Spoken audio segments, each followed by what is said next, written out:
right, good morning, everybody. How are you guys doing this morning?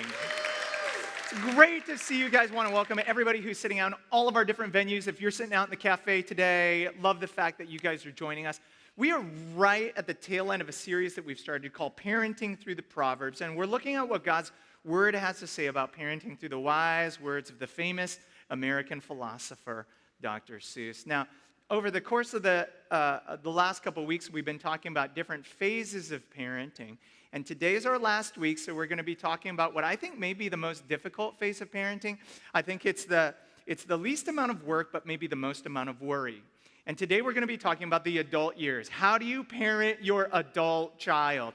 Because there's this tension, isn't there? You look over at your child, and you realize that your child is not a child. You realize that your child is not a teenager, but you also, they look like an adult, they're bigger than you are, they're heavier than you are, but at the same time, they don't seem like an adult. They're not as smart as you are, they're not as wise as you are, they're not as financially independent as you are, and so you have a tendency to look over at that child/adult and think to yourself, you're not ready to tackle this really big, really harsh world just yet.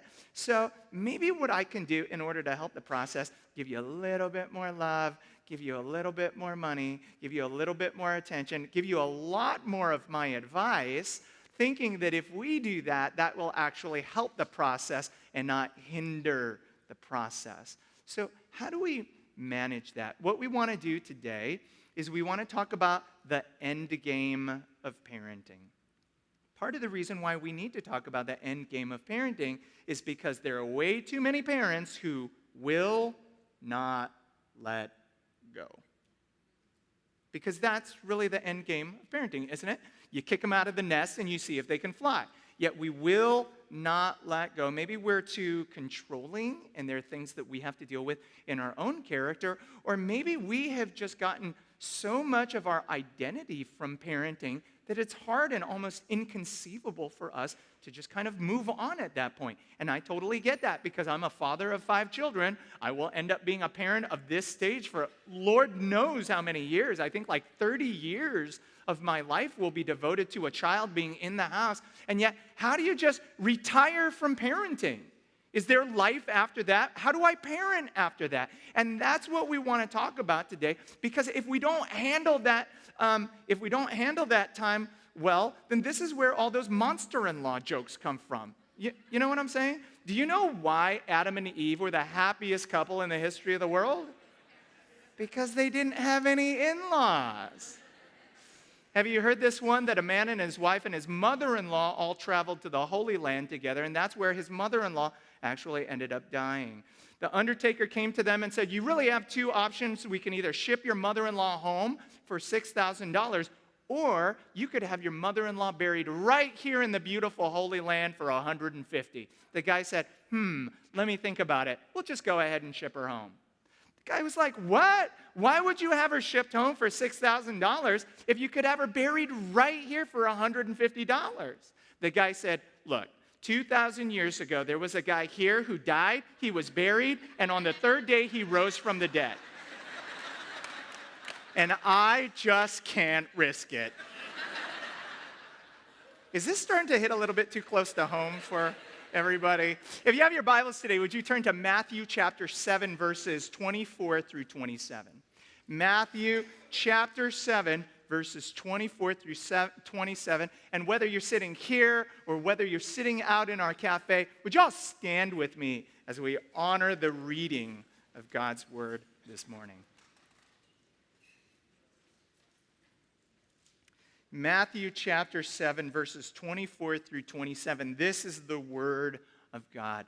Therefore, everyone who hears these words of mine and puts them into practice, if you have your Bibles open, I want you to go ahead and underline those 2 phrases, or maybe as you look up on the screen or in the cafe, as you guys look at the screen, go ahead and underline those 2 phrases, because that is really the gist of what Jesus is talking about. Hears these words of mine, puts them into practice, is like a wise man who built his house on the rock. The rains came, the streams rose, the winds blew, beat against the house, and yet it did not fall because it had its foundation on the rock. Just so we're looking at the scripture correctly together, I just want to say this, that Jesus is not calling himself the rock in this. In other passages of scripture, he is being called the rock. However, this is not what he's talking about. He's not saying, build your house upon me, although that is the case in other verses. He's simply using rock as an illustration. He's just using it as a symbolic thing. And he's saying that when you build your house on the rock, those are the people who hear these words of mine and put them into practice. Those are the people who, when the rains come, the streams rise, and the winds blow, that sometimes trials come from all different directions, don't they? That you will have stability in your life when that happens. Conversely, he also says this, but everyone who hears these words of mine and does not put them into practice is like a foolish man who built his house on the sand. The rain came down, the streams rose, and the winds blew and beat against that house, and it fell with a great, would y'all say that word with me? With a great crash. Before you sit down, would you turn to 3 people and tell them which child you love the most? Okay? And if you don't have a child, tell them which parent you love the most.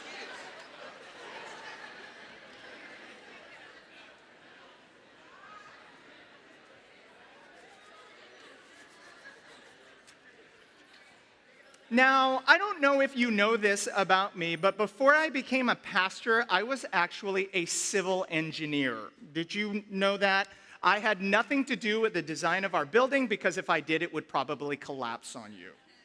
That is partially why I'm not an engineer, also because God called me into the ministry. However, you don't even have to be a civil engineer to understand this, actually, that the difficulty of digging a foundation all depends upon the firmness of the soil. Does that make sense?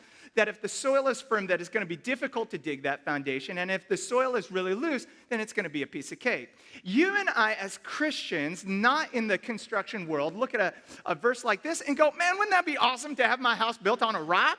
And look, can I tell you this? That would be the most difficult thing in the entire world. That would be really, really, really, really hard. Do you know why? Because you don't just dig rock, you explode rock. You demo rock. You drill and core rock. So if you were to build your house on a rock, that would mean this, that you would have to spend a whole lot of time and you would have to spend a whole lot of money on something that wouldn't even necessarily benefit the cost value of the house. It's not like you've ever been shopping for a house and you've gone, whoa, look at the foundation on that house.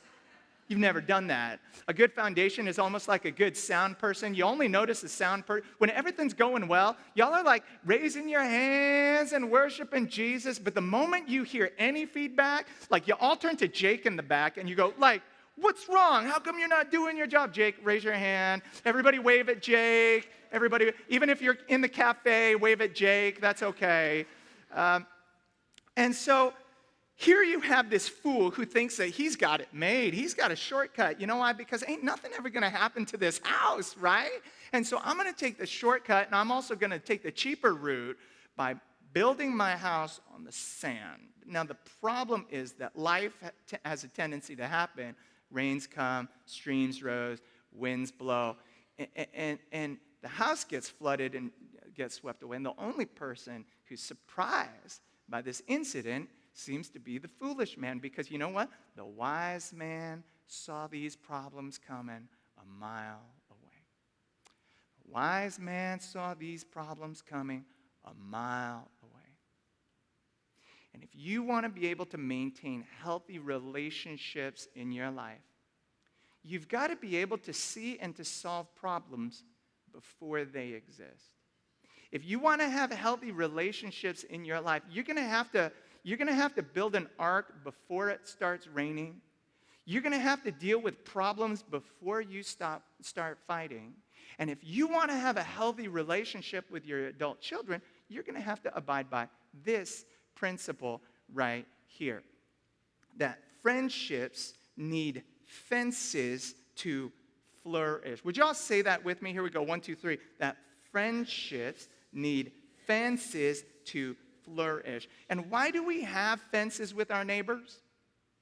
Because if we don't build those fences, we're going to end up having some problems, aren't we? And it's going to be the same things with your adult children. As much as, you would love to love them and cherish them and take care of them all of their lives, it doesn't matter whether they're 5 years old or 25 years old. They will eat all your food. They will take all of your money, and they will use you as a babysitter and dry you up until the day that Jesus comes back, unless you draw some of these healthy boundaries around your relationship. And that's what the Fidwick and the big-hearted moose is really all about, isn't it?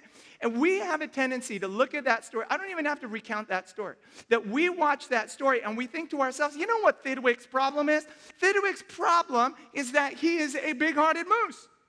And if he weren't such a big-hearted moose, well, then he wouldn't have any problems. Whereas the scriptures over and over and over actually commands you and commands me to be big-hearted mooses?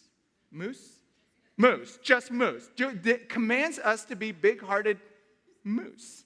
That doesn't sound right, but, that it commands us to be big-hearted, loving, generous people. In fact, in Proverbs chapter 11, verse 24, it says this: one man gives freely, yet in the process gains even more. Another withholds unduly, but comes to poverty. I love the juxtaposition that the Bible always brings to us. Because Jesus comes into my world and says things like, blessed are those who mourn, for they will be comforted. Blessed are the meek, for they will inherit the earth. All of a sudden, Solomon comes into our world and says something so different from what it is that we're expecting, because he says this: y'all want to be rich? Because I don't know anyone in this room who doesn't want to be rich.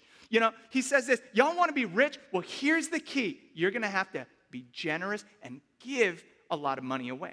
And we're like, what? That doesn't make sense. And he says this, that you know what? That the cheap and the flimsy and the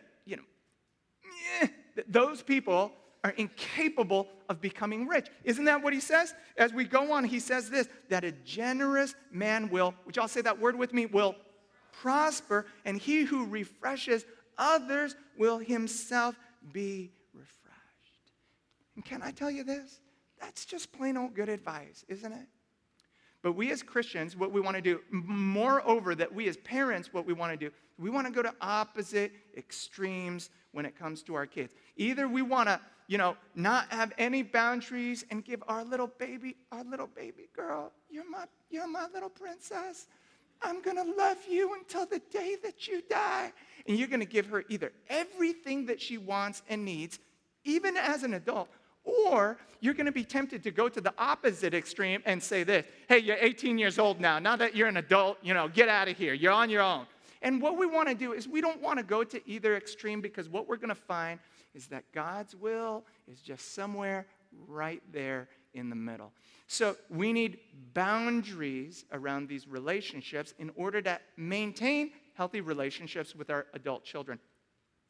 I'm going to share with you a couple boundaries that Andrea and I have already communicated to our teenage children, so that when they grow older, we don't have a problem with them as adult children. You know what? Because the best time to talk about a problem, you know when?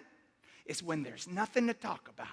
So right now we have a couple subjective leaf family fences that we have set up with our children. And those are just going to be examples for you. You can go ahead and set your own. But the third one, y'all are really going to have to listen to, because that's going to be the key to your relationship with your adult child. First fence that we have set up with our children is this: that you are not fully family until you marry. That you are not fully family until you marry, but when you marry, you are now fully family. Let me tell you what I mean by that. My oldest child, Nathan, is 14 years old, and he has not started dating yet.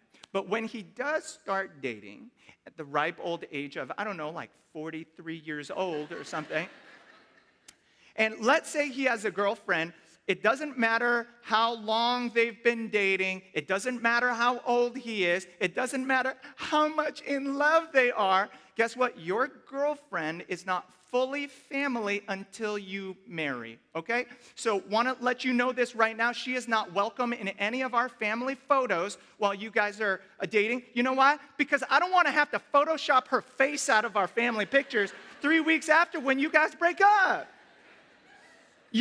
She is not going to be allowed on any of our family vacations. Lord forbid that I actually have to pay for that woman. And can I tell you this? The best time to talk about it is not when Lady Macbeth is standing right there wondering why she can't come on the family camping trip. The best time to talk about a problem is when? When there's, oh, you guys are smart. That's a family fence that we have set up. But all that being said, once you're in, you are in, baby. And you are going to regret the day that you ever wanted in to begin with. And when you become my daughter-in-law, this is my promise to you, that I will now love you on equal ground with my son. And if you are having problems with my son, I am not going to take sides. And when my son comes to me and says, how come you're not on my side? You know what I'm going to say? I'm going to say this. Write this down.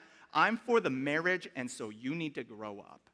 Okay? That is a fence that we are setting with our children. Sounds like maybe you guys want to have that as a fence too. Here's another fence that I just came up with this morning. I'm going to go ahead and communicate this to my kids, and that is this. That we have been saving up for all of their college education. Not much, but we have been saving up ever since the day that they were born.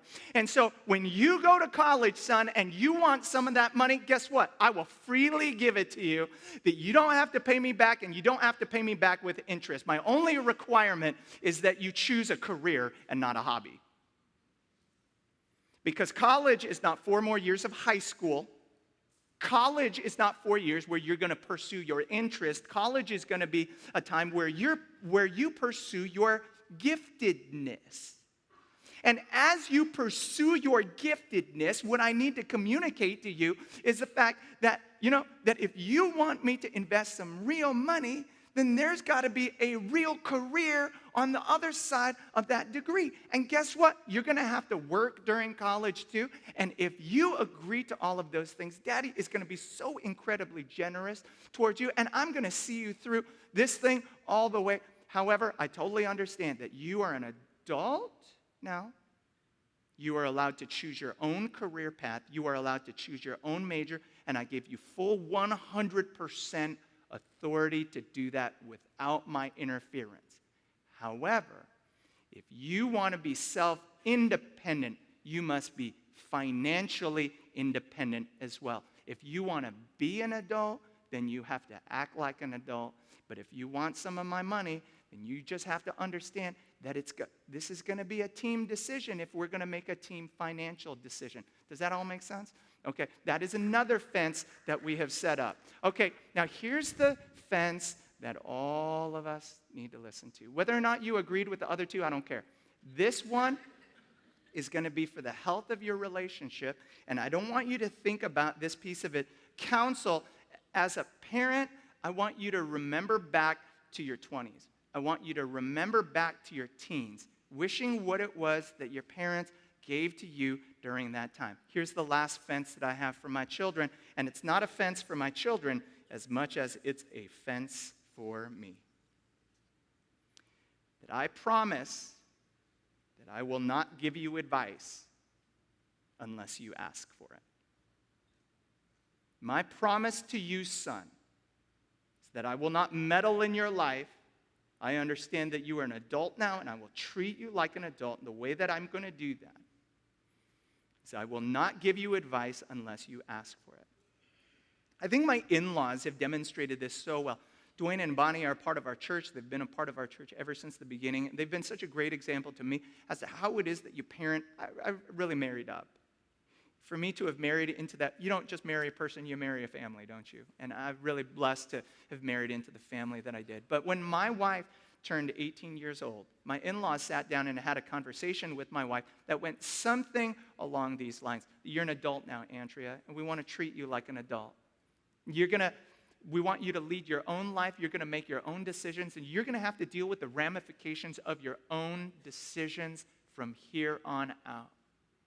And let me tell you what kind of parent that we do not want to become. We do not want to become a nagging, domineering, authoritarian figure in your life any longer. From here on out, we want to be your friend. And we also want to be your trusted advisor. Your friends are going to have okay advice for you, but we've been through a lot of this stuff. And we think we have a lot of wise counsel for you in terms of how to manage your finances and your friends and your family and your character and your career and all of these things. But since we don't want to treat you like a child, here's what we're going to ask. If you want our advice, you're going to have to ask for it. How many of you would have liked your parents to have done the same thing? Anybody? Anybody want your parents to do the same thing? Here's the thing. We as parents are so busy telling our kids from 0 to 18 that they better shut up and listen. You know what I think? When they turn 18, it's our turn to shut up and listen. But here's the problem. You look at your adult child and you think, why are you so stupid?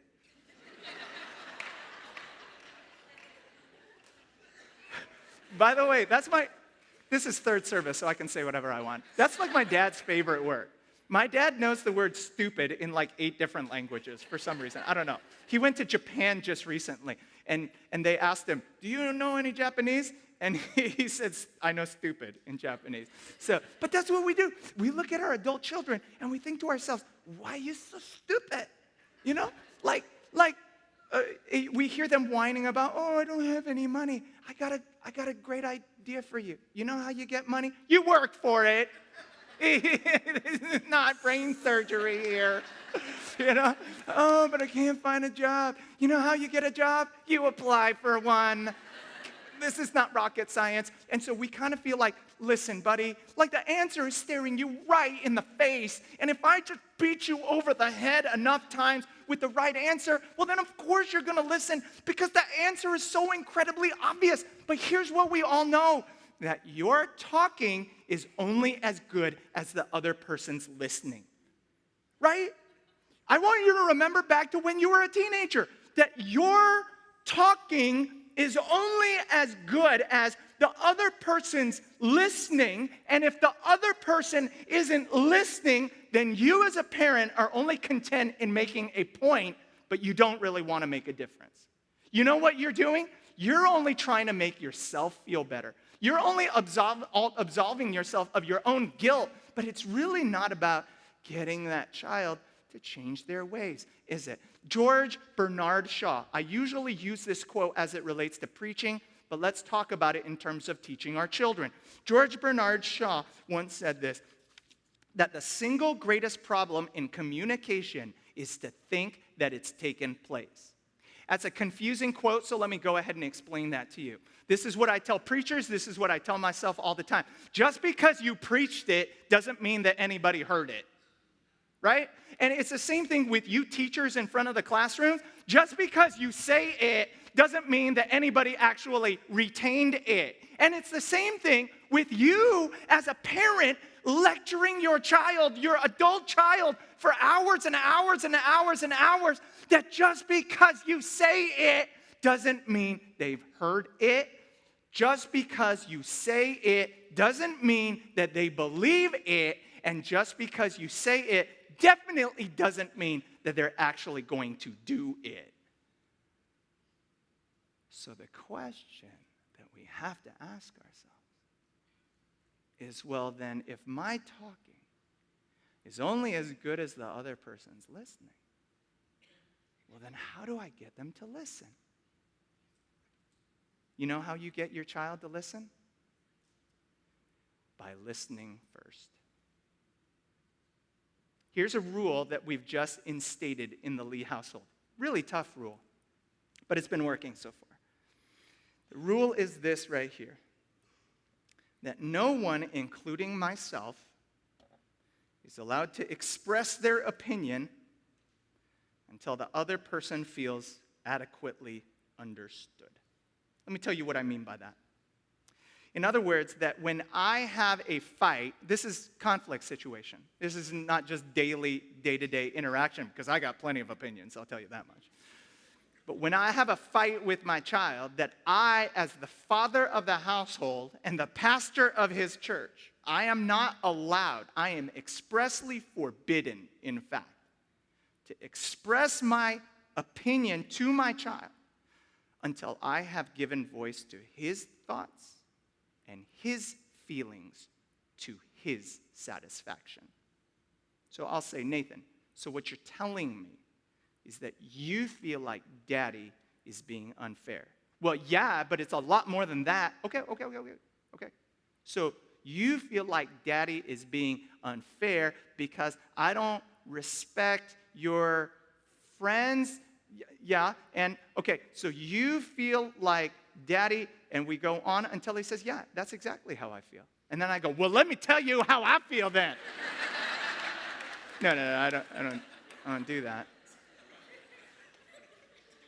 And here's a crazier rule. A crazier rule is that I go out on a one-on-one with each one of my kids every single week.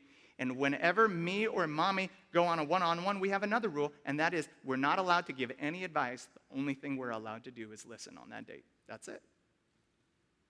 Now, you may think that I'm like a weak dad or a compromising dad, or that I'm constantly, kowtowing to my own children, and that my children need to submit to me.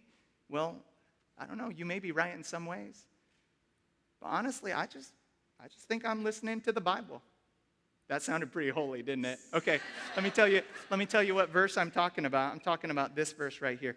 James chapter 1, verses 19 through 20, it says this, that my brothers and my sisters take note of this. So the half-brother of Jesus is saying, hey, I know you got problems. They come, they go. Here's the thing. You got to listen to this. This is good stuff. And he says this, everyone, whether you're a parent or a child, should be quick to listen, slow to speak, and slow to become angry, because mommy's anger and daddy's anger does not produce the righteousness that God desires.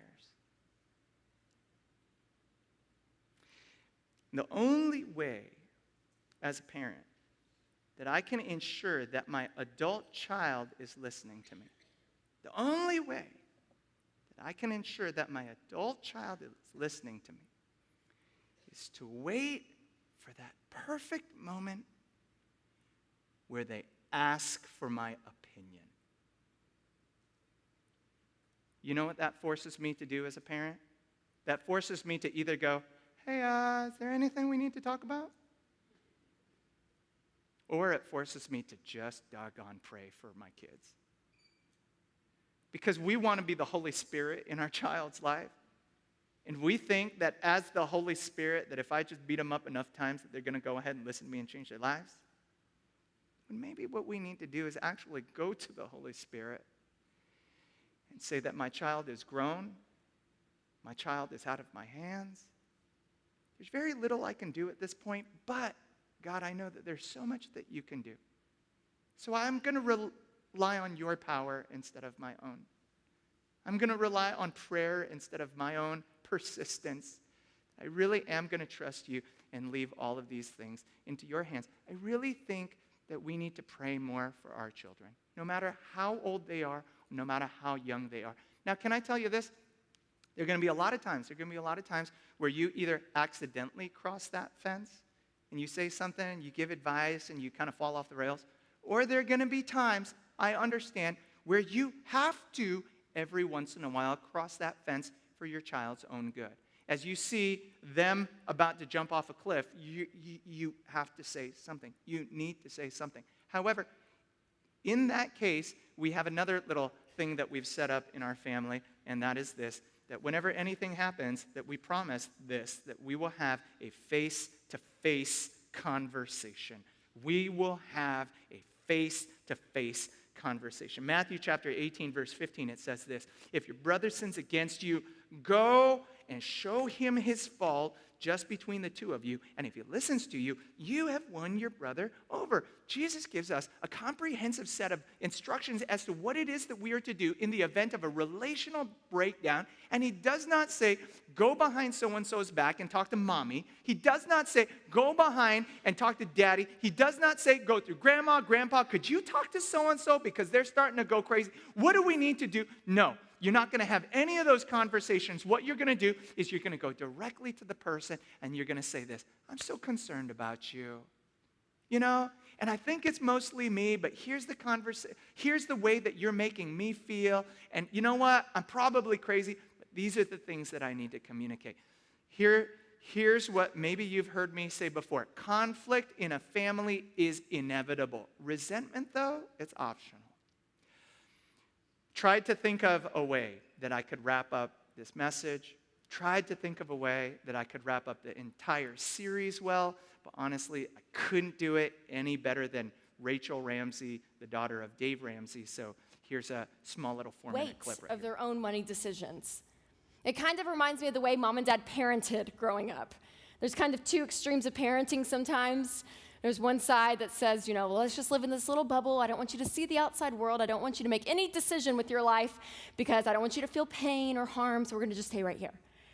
And some of those kids are the ones that graduate high school and go off to college and go crazy, but they do that because they were never allowed to make any decision with their life. So when something came up, they made the wrong decision because their decision-making muscle was never built. But then you have the parents over here that say, fly, little 8-year-old, fly and be free. Just run around the restaurant screaming and banging your silverware. It's fine, don't worry, You're like, oh my gosh, please parents, please discipline, right? So it's the two extremes, and mom and dad tried to find the middle ground. And they did this in one way through an analogy of a rope. So the idea of the rope was that we were tied to one end of the rope, and they had the other end. And depending upon how well we made decisions, how trustworthy we were, they would essentially let the rope out, and we'd have more and more freedom. But if we made a bad decision, they would pull the rope back in. I remember being in the 8th grade with some of my girlfriends, and we went to the movies. My mom dropped us off, and we decided not to see the movie, so we went across the street and got ice cream. She came back 2 hours later, couldn't find us. It was like this whole ordeal. We had a family meeting about it that night. And I remember Dad saying, Rachel, if you had called us on the payphone, because there weren't cell phones back then, right? If you had called us on the payphone, we probably would have let you go get ice cream, but you didn't. And you weren't where you said you were going to be, so now we can't trust you next time we drop you off. So we're going to have to pull the rope back in. But fast forward a few years, I was 15 years old at a high school party, and some adult beverages were being passed around. And I called my mom to have her come pick me up, and I got in the car, and she looked at me, and she said, lots of rope, Rachel. You get lots of rope. Good decision. Good choice. So when my older sister Denise was graduating from high school and going to college, she was the first one to leave home. And if you've had your first one leave, it's a big deal, right? A big deal. So mom made this huge meal. We sat in the dining room table. We ate on the fancy plates that you only eat on, Thanksgiving and Christmas. We had cloth napkins. It was just this very nice dinner for Denise. And we all went around the table, and we were telling stories and laughing and crying. It was like she was dying or something, but she wasn't. Just moving 2.5 hours away. But towards the end of that dinner, Dad brought out a gift bag, and he pulled this out of it, a rope. And he said to Denise, gave her kind of the sweet dad going away to college speech, and told her how proud he was of her, and how, him and my mom, they're not worried about her going off to college because they've been handing her a little bit of rope at a time. And now what's left of that rope doesn't reach from Nashville, Tennessee to Knoxville, Tennessee. And so now her everyday decisions are now up to her. She has the rope. And he tied different ribbons around it, symbolizing different areas of her life. So white was her purity. Purple was her spiritual walk. Orange was because she was going to the University of Tennessee. Go Vols. Red was her academics. And yellow was if she ever needed to come home. And he said, Denise, this is your passage into adulthood. And he handed her the rope. And we all just cried. We're like, Denise has the rope and she's never coming home again. Everything's changing. Now, I'm the middle child of the Ramsey family, so the neglected and abused child, of course. So the night before I went to college, we had pizza on paper plates with paper napkins. And I was going to bed, and Dad was like, oh, Rachel, you need a rope, don't you? Went to the garage and handed me this.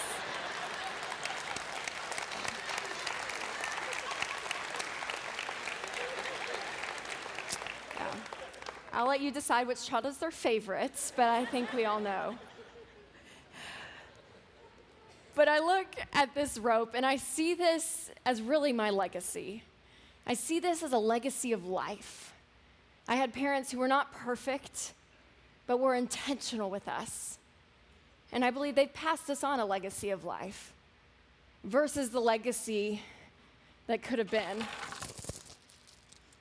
In Deuteronomy, it says, I call heaven and earth as witness today against you, that I have set before you life and death, blessing and cursing.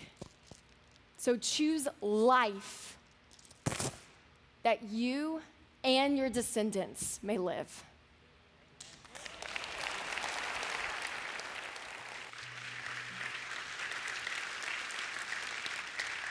We all know this about our kids, that they are a gift from God, but unlike any gift, it's a gift that we have to give back. We don't get to hold on to them. And there comes a time where we have to let go as parents. And it's during this time that what I want you to do is, why don't we do this? Why don't we all stand as we close out in prayer together? We're going to ask, what I want to do right now is I want us to pray for our kids, if that's okay.